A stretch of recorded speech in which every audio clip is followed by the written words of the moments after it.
4장 6절부터 24절까지 보겠습니다. 한 절씩 기도합니다.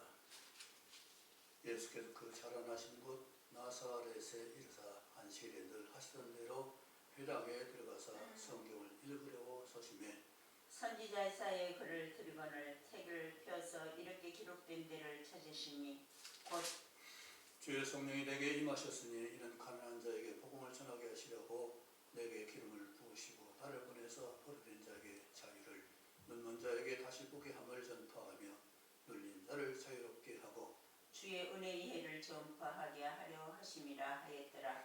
책을 덮어 그 맡은 자에게 주시고 앉으시니 회당에 있는 자들이 다 주목하여 보더라. 이에 예수께서 그들에게 말씀하시되 이 글이 오늘 너희 귀에 응하였느니라 하시니 그들이 다 그를 증언하고 그 입으로 나오는 바 은혜는 말을 놀랍게 여겨 이르되 이 사람이 요셉의 아들이 아니냐. 예수께서 그들에게 이르시되 너희가 반드시 의사야 너 자신을 고치라 하는 속담을 인용하여 내게 말하기를 우리가 들은 바 가버나움에 행한 일을 내 고향 여기서도 행하라 하리라. 같이요. 또 이르시되 내가 진실로 너희에게 이르노니 선지자가 고향에서는 환영을 받는 자가 없느니라. 아멘. 주의 성령이 내게 임하셨다고 예수님께서 말씀하셨습니다. 성령을 충만히 받으셔서 그가 시험을 받으셨고 또 성령의 임재로 인해서 그가 오늘 은혜의 해를 전파하고 있습니다. 진정으로 성령이 임하신 것이 무엇던 역사인지 우리는 대부분 급격히 변화되는 삶을 말할 거예요. 그런데 오늘 주님께서는 우리에게 강한 자의 복음, 포로된 자에게 자유를 말씀하고 있습니다. 성령이 임한 역사가 바로 우리는 내 자신의 변화를 말하고 있고 하나님 말씀의 순종을 말하고 있고 또 하나님 기뻐하시는 놀라운 새로운 우리 자유로움을 누릴 수 있는 그것을 말합니다. 진정 내가 지금 자유를 누리지 못하고 있다면 성령의 기름 부음이 헛된 것일 거예요. 왜 우리는 자유로움을 말하고 있을까요? 전쟁도 아닌데 왜 포로를 말할까요? 내가 묶인 것이 뭐가 있다고 우리는 묶임에 대해서 노임을 눌리면서 노임을 말할 수 있을까요? 가난한 게 뭐겠어요? 정말 없어서 못 먹어서 가난한 거예요. 심령이 가난한 것을 말할 때 그런 물질적인 것이 아니라 우리 심령이 가난한 것을 말하고 있습니다. 천국 소망이 없고 부활의 권능이 없고 하나님 믿는 자녀의 권위를 갖지 못했을 때에 우리는 허화함을 말하고 있죠. 우리가 하나님 자녀가 아니라면 사마의 근심, 사마의 권세에서 우리는 벗어날 수 없습니다. 우리가 하나님 자녀가 아니라면 세상의 손가락질을 우리는 건널 수가 없어요. 우리한테 그들보다 나은 뭐가 있겠어요? 예수님도 바리새인들과 율법교사들의 그의 의보다 너희가 낫지 못하면 구원받지 못하리라고 그렇게 선언했습니다. 그런데 우리는 삶보다는 어떤 단번에 일어난 기름 부음이라든지 단번에 일어나는 우리 신분의 변화 그걸 말하고 있어요. 그것은 이미 일어났습니다. 내가 구원이 없습니까? 지금 내가 구원이 없느냐고요. 상황은 구원이 없어요 지금? 구원이 있나 그래서 본인이 주님께서 오늘 우리가 지금 벌써 처음부터 시작할 때부터 계속해서 이 말씀을 하고 있습니다. 이사야 61장 우리가 암송했고 우리 교회 설립의 모토로 삼고 있는 말씀입니다. 가난한 자의 복음을 전하기 위해서 내게 기름을 부으셨다. 복음을 전하기 위해서 이미 구원하셨고 구원받은 삶을 나누는 것이 우리가 전도의 삶이에요. 구원받았기 때문에 그 삶을 나누는 것을 지금 우리 예수님께서는 우리에게 선포하고 있습니다. 구원받은 삶이 없다 해야 될 것이고 그것은 진정한 자유로운 삶이 되어야 된다. 포로에서 자유를 물린 것에 자유로움을 누릴 수 있어야 된다. 가난한 자가 복된 삶을 누려야 될 것을 말씀하고 있습니다. 처음으로 회당에서 예수님의 고향 회당에서 들어가서 서셨는데 이사야에 글을 댔어요. 그런데 이사야 펴신 곳이 61장이었어요. 주의 성이 내게 임하셨으니 지금 그대로 이 말씀이 내게 응했다 하면서 나에게 하나님이 성령으로 충만케 하셨다 이렇게 말하고 있고 그 목적이 가난한 자에게 복음을 전하게 하시라고 했습니다.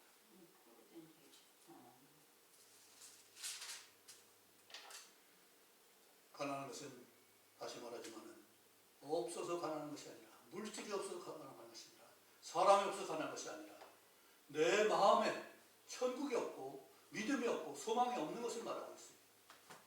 우리가 믿음 있고 소망이 있고 분명한 하나님에 대한 부활의 권능이 있다면 가난할 일이 없죠. 우리는 그만큼 건강한 삶을 살 수 있을 것입니다. 능력 있는 삶을 살 수 있을 거예요. 자유로운 삶을 살 수 있을 거예요. 왜? 나는 가난하지 않고 묶이지 않고 매이지 않았으니까 얼마든지 내가 할 수 있는 일을 할 수 있는데 하나님 그래서 우리를 자유롭게 하셨는데 아직도 내가 매인 것, 묶인 것 어디 잘못된 것이 있는가를 한번 다시 살펴보시기 바랍니다. 그냥 그것이 무엇인가 우리 한번 생각하고 있습니다. 주님이 오실 목적은 우리를 구원하시게 오셨습니다. 구원의 은혜를 또 전하게 하시기 위해 오셨습니다. 그리고 하나라 변화된 삶을 소망할 수 있도록 오셨어요. 그래서 이미 2000년 전에 우리 구원을 위해서 십자가에 돌아가셔서 우리 죄값을 다 치르시고 죄 없는 거룩하고 의로운 신분을 바꿔주셨습니다. 그래서 그것을 믿는 자들에게 너희도 이 복음을 전하고 이 구원의 은혜를 전하라 이것을 말씀하고 있는 거예요. 내가 구원의 은혜를 모른다면 내가 십자가 은혜를 모른다면 이걸 할 수가 없죠. 예수님도 이 땅에 오셔서 세례를 받으셨고 성령을 받으셔서 지금 그 능력으로 말씀하고 있는 거예요. 우리 동일하게 예수님이 우리 죄를 위해서 죽으신 그 은혜를 따라서 나도 세례를 받았고 나도 같이 죽었고 또 성령으로 말미암아 새로 다시 산 삶을 사는 그것이 시작됐기 때문에 그 기름 부음이 우리에게 있는데 그 목적이 무엇이냐는 얘기입니다. 그것이 포로된 자에게 자유, 가난한 자의 복음을, 눌린 자에게, 눈먼 자에게 그 거리꼈던 것을 풀 수 있는 그것을 말씀하셨는데 바로 그것이 주의 은혜의 해를 전파하는 것입니다. 주의 은혜의 해가 뭐예요? 레위기 25장에 있는 신년을 말하고 있어요. 8절부터 12절까지요. 시작. 너는 7 안식년을 계승할지니 이는 70년 곧 안식년 곧 7번 동안 곧 49년이라. 7째 달 11날 하는 속죄일이니 너는 뿔나팔 소리를 내되 전국에서 뿔나팔을 크게 불지며 너희는 50년째 해를 거룩하게 하여 그 해 땅에 있는 모든 주민을 위하여 자유를 공포하라. 이 해는 너희에게 희년이라. 너희는 각각 자기 소유지를 돌아가며 각각 자기 가족에게로 돌아갈지며 그 50년째 해는 너희 희년이니 너희는 파종하지 말며 스르난 것을 거두지 말며 가꾸지 아니한 포도를 거두지 말라. 이는 희년이니 너희에게 거룩함이니라. 너희 밭의 소출을 먹으리라. 희년은 47년, 49년, 7-49에서 49년 되는 때를 말하고 있고 50년째는 돌아가서 농사 짓지 말고 완전히 쉬라고 말합니다. 어떤 이유에든지 농지를 팔 수가 있고 힘들 때 농지를 포기할 수 있지만 50년이 되면은 그것을 다 본 주인에게 돌아가서 누구도 땅에 없는 사람이 없게 하고 누구도 비근당하지 않도록 하기 위해서 하나님은 50년, 신년을 말하고 있어요. 우리 6월절부터 똑같이 49일 지나서 50일째 된 날 오순절이에요. 그때가 맥주절이에요. 무교절 그 누룩 없는 빵을 먹는 그 일 8일 지나면서 무교절 지나가서 50일째 되는 날 그는 맥주절 새로운 곡식을 먹는 은혜의 삶을 살게 됩니다. 마찬가지로 모두가 우리는 이 희년을 누릴 수가 있어요. 이것은 내가 능력이 있어야 되는 것이 아니라 내가 힘이 있어야 되는 것이 아니라 하나님 정한 기간에 정한 때에 은혜의 해에 우리는 돌아가서 자유를 누릴 수 있습니다.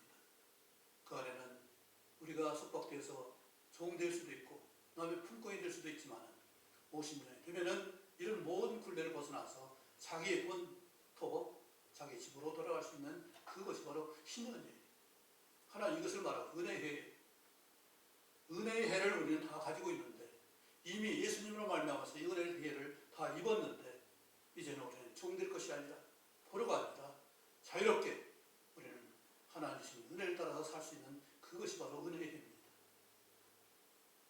이것이 우리를 자유롭게 하는 것이고 하나님이 나의 모든 성과 상관없이 하나님이 계획한 때에 그 해에 우리가 누릴 수 있는 복을 말하고 있는 거죠.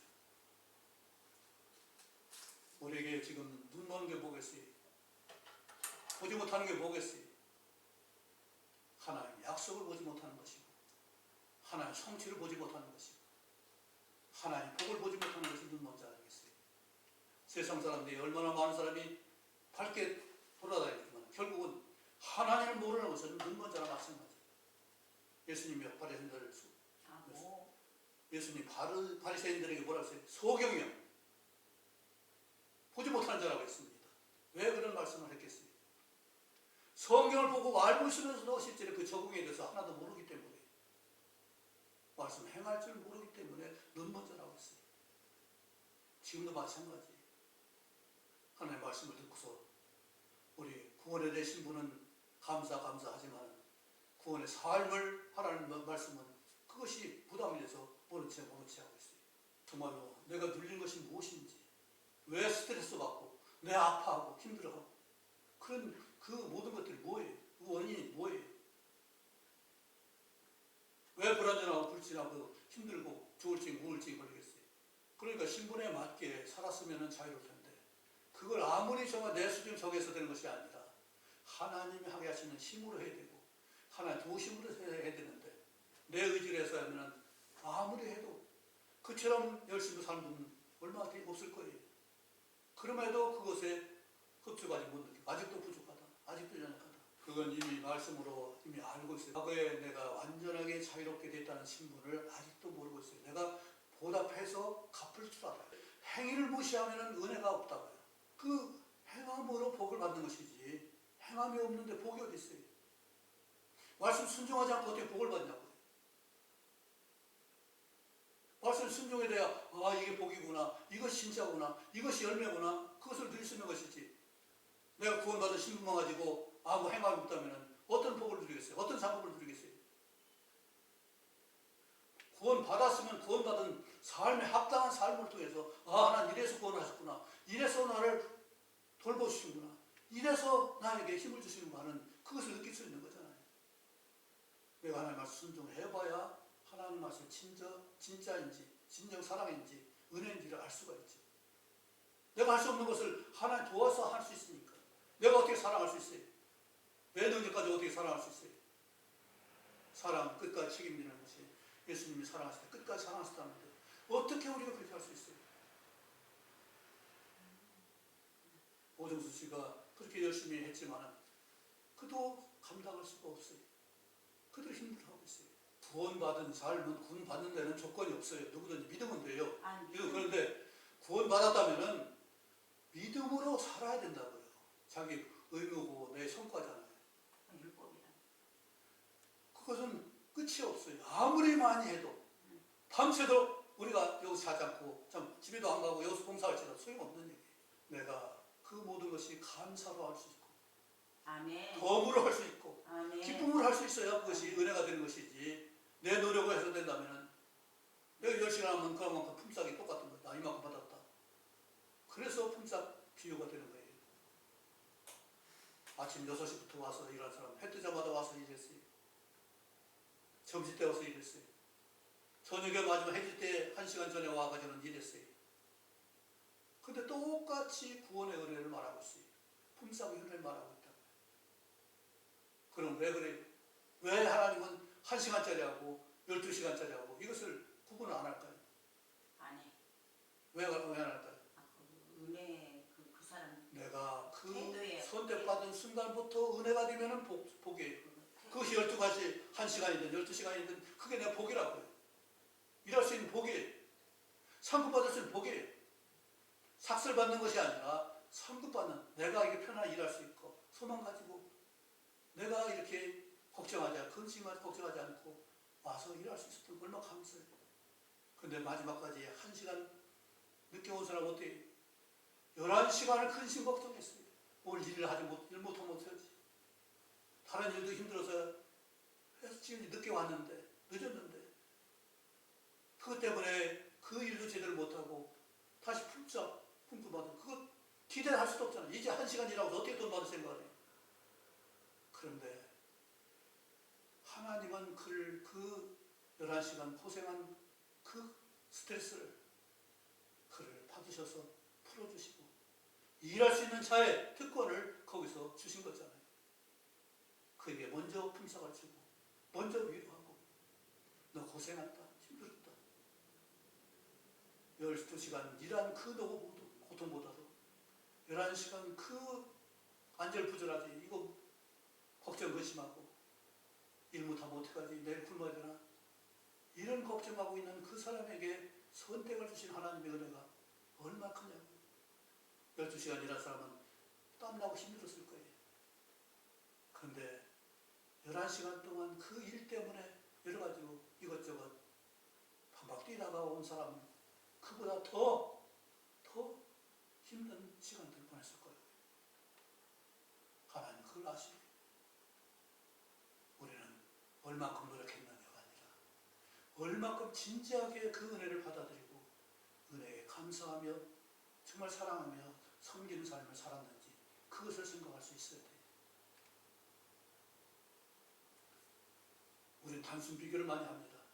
그러나 하나님 앞에서는 단순 비교가 되는 것이 아니라 절대 평가예요. 내가 1시간이라도 진정으로 감사했느냐, 11시간이라도 진정으로 힘을 다해서 수고했느냐. 하나님이 절대 평가예요.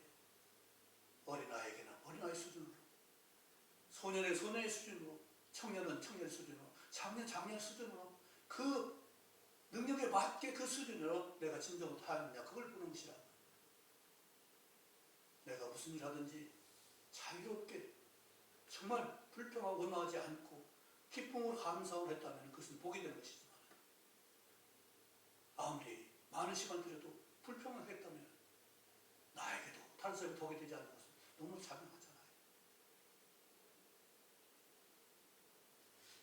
왜 불평하지 말라고 했어요? 왜 원망하지 말라고 했어요? 그건 하나님 은혜를 누리지 못하는 거예요. 하나님 있는 자는 불평할 수 없습니다. 신의 선에서 명령을 받은, 언약을 받은 사람들이 가나안 땅 갈 때 앞에 정탐하 와서 불평 원망했을 때 그들은 그 즉시로 다 죽었어요. 그때 함께 했던 사람이 그 60만이 다 40년 동안 죽었어요. 38년 동안 죽었어요. 믿지 못하고 불평하고 원망한 것은 하나님이 받아주지 않습니다. 바로 믿지 못하는 것이, 믿지 않는 것이 죄이기 때문에 그래요. 우리는 믿음 없으면 그냥 믿음 없는가, 소망이 없으면 소망 없는가. 그런데 그것이 아니라 믿음과 소망이 없다는 것은, 하나님 믿지 못하는 것은 죄예요. 하나님 주신 선물을, 은혜 주신 선물을 받지 못한다는 것, 받지 않는다는 것은 죄라고요. 오늘 주님께서, 예수님께서 독생자로서 하나님으로서 내가 기름 부음 선물 성령을 받았다. 예수님도 성령으로 일하셨어요. 기름 부음 사명, 언약의 성취를 이루시는 사명을 가지고 이 땅에 오셔서 반목제물로 십자가에 달려 돌아가셨어요. 그분은 죄가 없었지만 우리 죄를 위해서 대신 죽으셨어요. 그런데 와서 죽기만 하신 것이 아니라 우리를 섬기셨어요. 3년 반 동안 우리 아픈 것, 또 눌린 것, 주님이 시사준비만 하는 것이 아니라 우리 아프고 힘들고 어려운 것, 내가 스스로 풀 수 없는 그것을 풀어주신 거예요. 특별히 죄의 짐을 풀어주신 것, 우리가 말할 수 없는 거죠. 죄의 짐이 풀어지니까 사망의 짐도 풀어지는 것이고, 죄와 사망이 풀어지니까 질병의 짐도 풀어지는 것이고, 이 모든 것을 묻고 있는 사탄의 그 사슬에서도 우리가 풀어날 수 있는 거죠. 이로 말미암아서 은혜를 힘입었습니다. 구원을 받았습니다. 새로운 신분입니다. 의롭고 거룩한 신분이에요. 이제는 의로움을 잃어가는 것이 아니라 의로움을 지켜가는 거예요. 거룩함을 잃어가는 것이 아니라 거룩함을 지켜가는 거예요. 신분에 합당하게 우리는 지키는 거예요. 우리의 거룩함을 스스로 얻을 수 없어요. 의로움을 얻을 수 없어요. 이미 얻은 것을 지키는 거예요. 우리가 의로움 얻기 위해서 노력하는 거 아니에요. 거룩함을 얻기 위해서 노력하는 거 아니에요. 이미 받은 거룩함과 의로움을 지키는 거예요. 지키지 못할 때 어떻게 돼요? 우리는 요동하고 불편할 수 있습니다. 사탄의 놀이감이 될 수가 있어요. 그러나 내가 의로움과 믿음을 지켰을 때 사탄이 만지도 못하는 그런 건강한 삶을 살 수가 있고 능력 있는 삶을 살 수가 있는 거죠. 주님께서 이런 말씀하실 때 그들이 그것을 어떻게 받았을까요? 이 말씀이 이루어졌다 했습니다. 이 그림, 예언의 말씀이 너희 귀에 지금 응해졌다 했을 때 사람은 반응이 어떻게 했어요? 저 요셉의 사람 아니야? 요셉의 아들 아니야? 말은 놀라운데 은혜의 말을 놀랍게 이겨서 놀랍게 봤습니다. 그런데 선입견이 뭐예요? 저 선지자가 아니라 요셉의 아들 아니야? 그 은혜로운 말보다는 요셉의 아들이라는 선입견이 먼저 앞서서 믿음을 갖지 못하는 그 불행을 봅니다. 그래서 예수님 말씀합니다. 의사야, 그 너 자신을 고치라는 것을 네가 어떻게 의사에게 내 병을 고치라 하는 말씀을 고사 가기 전에 앞에서 해놨던 일 여기서도 한번 해봐라. 너 예수야, 요셉의 아들이니까 가버나움에 셋다면서 여기서 한번 해봐. 믿음으로 보는 것이 아니라 시험하는 거예요. 선입견 때문에, 요셉의 아들이라는 선입견 때문에 선지자의 그 은혜로운 말을 받았음에도 불구하고 믿음으로 받지 못한 것을 말하고 있어요. 그러니까 예수님 말씀, 선지자 고용에서는 환영을 받는 자가 없느니라. 선입견 때문에, 내가 요셉의 아들이라는 그 선입견 때문에, 내가 사람의 아들이라는 그 선입견 때문에 하나님 말씀 받는 그 신분에 대해서 까맣게 모르는 거예요. 여러분 거듭 말했습니다. 예수님 고향을 모르는 사람 없어요. 베들레헴에서 태어난다고 했어요. 사람을 파송했어요. 그런데 믿음으로 따라간 사람은 한 사람도 없었다는 얘기예요. 율법교회에서나 또 제사장들이나 분명히 베들레헴에서 메시아가 온다고 했습니다. 그 소식을 듣고서 가나안 동방에서 박사가 왔다면 그래? 우리 한번 가봐야지. 이렇게 그러나 그런 생각 자체도 않고 전혀 믿음도 않고 그들만 보냈어요. 그들이 하나님이 지시함 받아서 그냥 몰래 갔어요. 그래 까맣게 모르고 있는 거예요. 지금도 이스라엘 사람들은 메시아가 오셨는지를 모르고 있어요. 그걸 믿지 않고 있어요. 구원의 주님이 오셨는데 그걸 모르는 사람이 없어요. 예수님이 우리 죄를 지고 십자가에 못 박아서 무덤에 묻히셨어요. 무덤에 들어가셨어요. 근데 그 부활을 믿은 사람이 누가 있어요? 세상에 한 사람도 없었어요. 사도 바울이 왜 그 시온들을 핍박했어요? 부활을 믿지 못하니까 핍박하는 거예요. 너 거짓말, 어떻게 부활에 믿을 수가 있냐? 어떻게 죽은 사람이 살아나냐? 우리 그 선입견, 지금까지 살아난 사람이 없는데 어떻게 죽은 사람이 살아나냐? 내 상식으로는 이해가 안 되잖아요. 하나님이 예수님 보내신 것이고 예수님 하나님 말씀 들어와서 이 땅에 순종하신 거예요.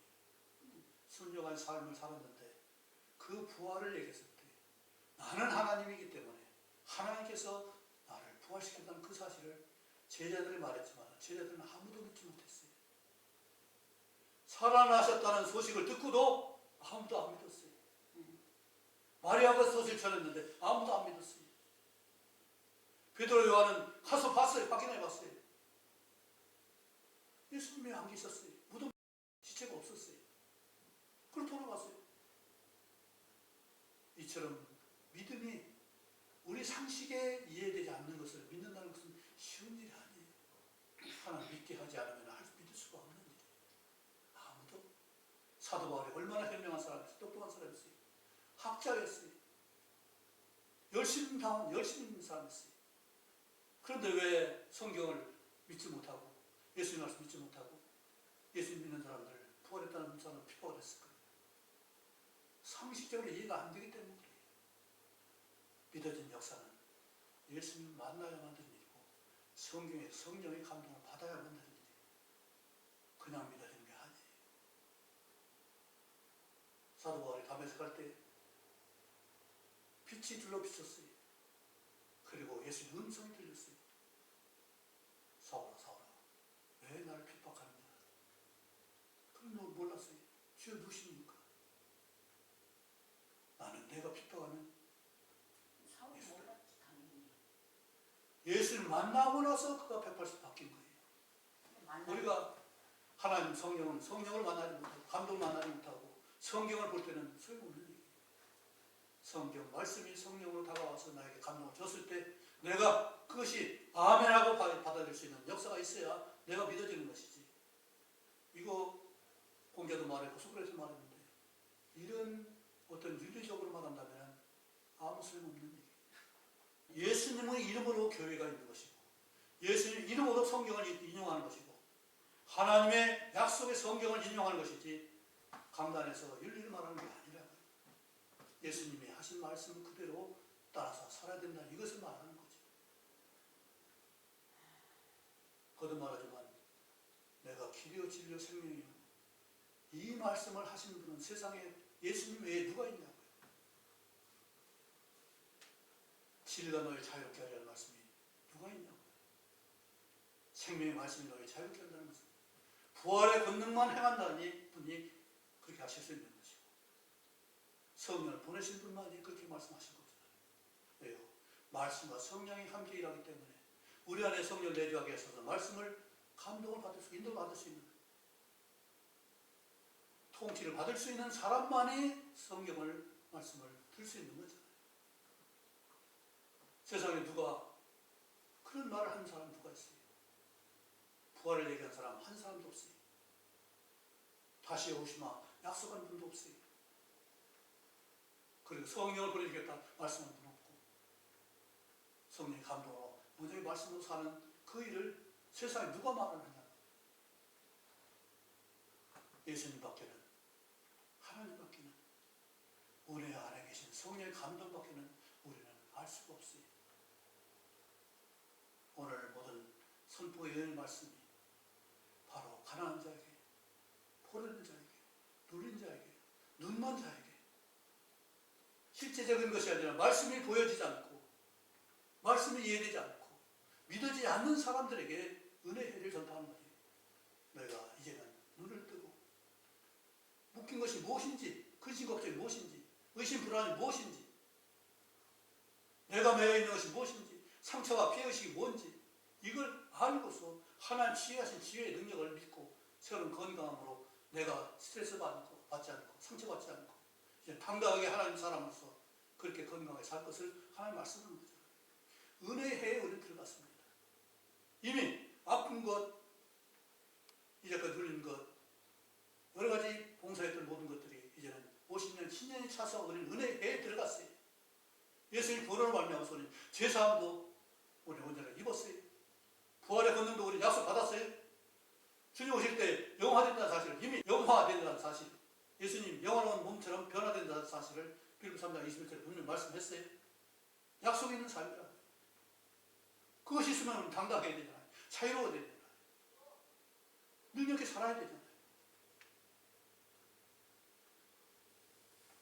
그러나 아직도 우리는 이스라엘 말씀처럼 예수 믿지 못하는 사람들의 변명 가운데 나도 들어가 있는가 한번 살펴보세요.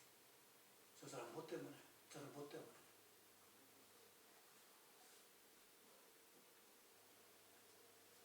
욕기를 읽으면서 거기에 아주 욕도 라면을 좋아하더라고요. 무슨 라면?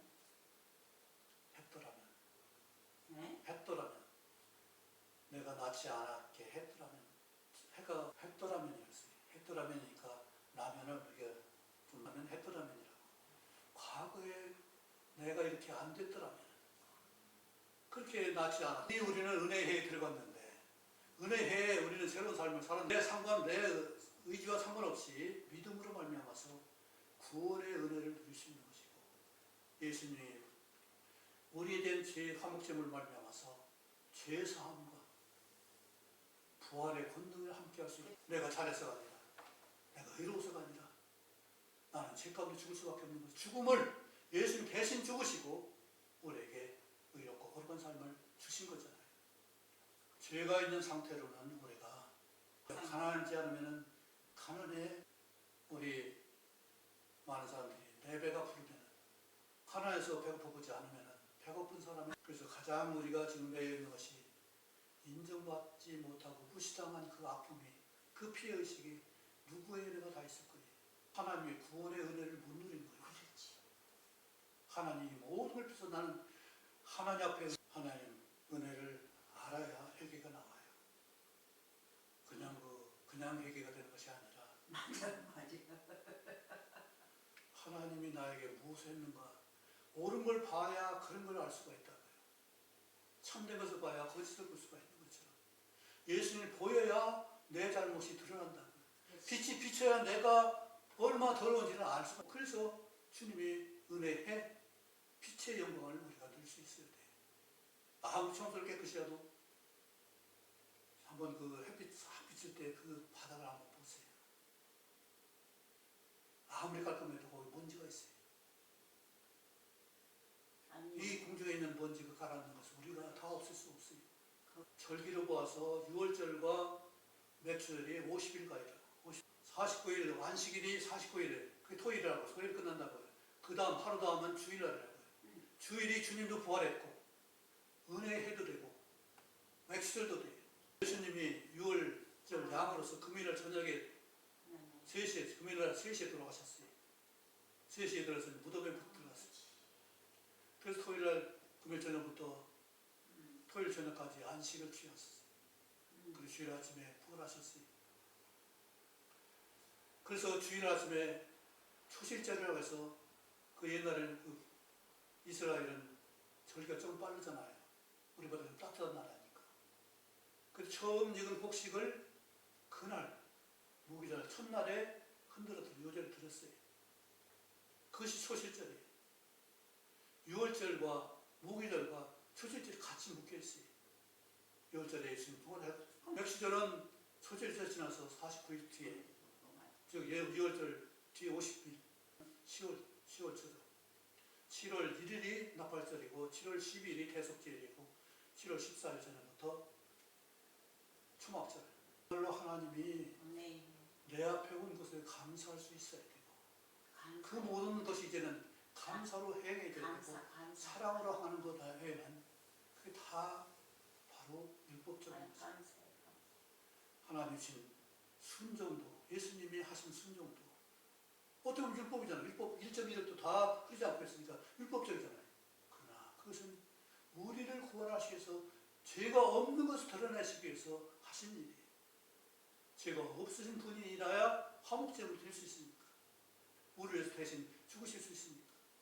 예수님 죄가 있다면 그것이 무슨 소용없는 일이죠. 거듭 말했죠. 이삭이 죽지 않은 것은 이삭에게 죄가 있기 때문에 죽어도 화목제물이 될 수가 없는 거예요. 양이야 뭐 죄와 상관없지만 그러나 양의 피가 우리 사람의 죄를 어떻게 없어요? 형식만 용서를 했다는 것을 받을 뿐이지 실제 죄는 없어지는 거 아니잖아요. 그런데 예수님 오셔서 실제로 완전한 화목제물을 드렸기 때문에 우리 죄가 사라지고 의와 거룩함이 입혀지는 놀라운 역사를 누리는 거잖아요. 그런데 이제는 구원받은 사람이라면 말씀 하나하나가 예수님 순종했던 것처럼 그것이 기초가 돼야 우리는 어떻게 돼요? 내가 기뻐할 수 있고 은혜를 누릴 수가 있고 이것이 은혜구나, 이것이 능력이구나, 이것이 함께하는 기쁨이구나, 즐거움을 누릴 수 있는 것이지 그것이 그냥 되는 것이 아니라는 사실이죠. 이처럼 하나님이 우리 선입견 때문에 예수님 판단했던 그 선입견이 아니라 순수하게 하나님 말씀 그대로 받을 수 있는 그런 순전한 마음으로 말씀 순종하려고 할 때 그것이 기쁨이 되고 그것이 감사가 되고 그게 능력이 되는 거죠. 이걸 해야만 뭐가 된다. 이걸 해야만 뭐가 된다가 아니라 그 자체가 귀하고 좋으니까. 우리가 좋은 음식 먹을 때 이거 좋은 음식 먹어야만 건강하다. 그것이 아니라 맛있고 좋으니까 먹는 거잖아요. 감사해서 먹는 거잖아요. 하나님의 말씀이 진정으로 감사해서 받을 수 있고 감사해서 그 말씀을 따르면 살아보려고 노력하는 의지를 동원해서 또 내가 안 되니까 도움을 받아 기도해서 그런 삶을 살고자 하는 것이 우리 삶이잖아요. 우리가 하나님과 어떻게 동의해요? 말씀이 내 안에 새겨졌어야 성령의 감동을 받아야 인도를 받아야 내가 동의하는 거잖아요. 말씀과 상관없이 내가 내 마음대로 산다면 내 뜻대로 산다면 내가 하고 싶은 욕심대로 산다면 하나님 어떻게 동의해요? 말만 이름만 아무 소용없는 거잖아요. 우리는 하나님 말씀 산상수훈을 보세요. 성경가 우리에게 어떤 말씀을 하는지 어떻게 살아야 될 걸 말씀하는지 어떻게 구원받을 것이 아니라 어떻게 살아야 되는 것을 말하고 있잖아요. 구원받은 사람이라면 어떻게 살아야 될지 진정한 마음이 있을 때 성령께서 주시는 감동이에요. 우리나라는 특별한 나라예요. 성경으로 깨달은 자가 가서 세례를 받았어요. 성경을 보고 깨달은 자. 그러니까 우리는 말씀이 통한다고요. 우리는 언어가 통하는 성경과 통하는 언어를 가지고 성경 아무리 다른 언어 영어도 있고 헤브리어도 있고 힐라도 있지만 우리나라처럼 정교하게 그 말을 설명해 주는 언어가 없어요. 그것이 우리는 언어가 불이네요. 다시 오시면 분명히 약속했는데 풀지 않은 말 비유가 있어요? 비유가 아니면 말씀 안 했지만 제자들 다 풀어줬잖아요. 성경이 다 풀어줬잖아요. 계시록 다 풀어줬잖아요. 구원받은 사람으로서 은혜의 해에 들어가지 못하고 그 은혜의 삶을 말씀을 누리지 못하면 감사도 사랑도 안 되는 얘기예요. 그들이 보이게 사랑 많이 합니다. 처음 오는 사람들도 잘 섬겨서 정말 친절하게 해서 사람 마음을 녹여요. 그 은혜를 전해야 되잖아요. 나눠야 되잖아요. 이것을 어떻게 할 것인가 다짐하고 새로운 결단할 수 있는 이해가 되길 바랍니다. 아버지 하나님, 새로운 삶을 우리에게 허락하시고 우리에게 성령을 주셨습니다. 영원토록 내주신 성령의 인도를 받을 수 있고 또 처음부터 말씀하신 하나님 말씀이 우리 손에 있사오니 우리 중심에 새겨지게 하시고 말씀의 증거가 실제로 성령으로 감동으로 인도되어서 말씀으로 사는 저희 삶이 되게 하시고 은혜의 삶이 될 수 있도록 도와주시기 원합니다.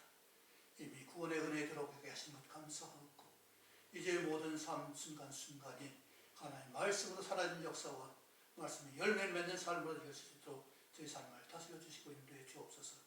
내 생각이 아니라 내 바라는 욕심이 아니라 내 감정이 아니라 하나님 말씀으로 우리 기도할 수 있고 아멘. 말씀으로 인도받을 수 있고 성의 감동으로 우리가 행할 수 있는 믿음의 소망이 있도록 저를 주장하시고 이 교회가 설 수 있도록 도우시옵소서. 저는 부족하고 연약하지만 주님께서 일을 하신 줄 믿고 아버지 주님께서 도와주신 줄 믿고 이 일을 주님께 맡깁니다. 아멘. 하나님 도우시옵소서. 아멘. 이끌어 주옵소서. 아멘. 주님께서 강권하여 주시고 아멘. 아버지 도우심이 있도록 저희 믿음을 주관해 주옵소서. 소망을 분명히 하시옵소서. 예수님 이름으로 기도합니다.